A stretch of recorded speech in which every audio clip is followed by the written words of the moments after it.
It's a story that's just as disturbing today as it was a decade ago. On this day in 2005, 3 people were murdered in their home outside of Coeur d'Alene, and a young sister and brother were kidnapped by the killer. Don Nelson takes a look at the Groene family tragedy 10 years later. A decade ago, police made a gruesome discovery. The bodies of Brenda Groene, her boyfriend, and her 13-year-old son found bound and bludgeoned to death in their home near Coeur d'Alene. But Groene's 2 other children were missing, 9-year-old Dylan and 8-year-old Shasta. While a massive search was launched, Duncan had taken the children to a campsite in remote Montana. For weeks, Dylan and Shasta Groene were sexually abused and tortured. Dylan would not survive, shot by Duncan in front of Shasta.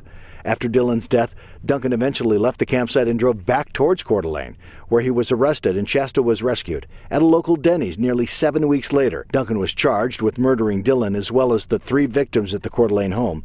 The children's father, Steve Groene, was in the courthouse every day, waiting for justice, something he got when Duncan was convicted and sentenced to death. God get me around to see justice for my children, hopefully he'll keep me around a little longer so I'm able to watch my daughter grow up in the way that I wasn't allowed to see my boys grow up. U.S. Attorney at the time, Tom Moss, says justice was served. A jury speaks the mind of the community. And I think by this verdict today, they have given voice to the victims. But for Steve Groene, closure will never come. There will never be any closure. I've told people in the past the only way there'd be closure is if they let me kill this guy myself. That wouldn't even do it. Duncan, who sits on death row, waits for his judgment day, which means Steve Groene will face Duncan again one more time. The woman who worked at that Denny's and helped lead to the arrest of Duncan and a rescue of Shasta tells On Your Side there hasn't been a day in the last 10 years she hasn't thought about the Groene family and the scenario she found herself in when she recognized Shasta sitting at that table in the restaurant. Her little face, what I could see of it,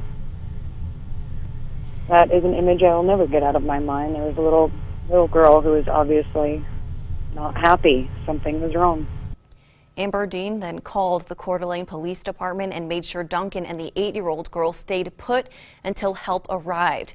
After Duncan's arrest, Dean distanced herself from the Groenes out of respect for Shasta and everything the family had gone through.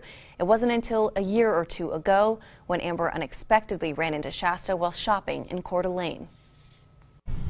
And she asked me if I knew who she was, and I told her I sure did, but I wasn't sure how she would feel about me approaching her. And we had a nice little, we'll call it an interaction, and we gave each other hugs, and I exited the store, let her get back to work, and got around the corner where I broke down in tears to see that she was doing very well.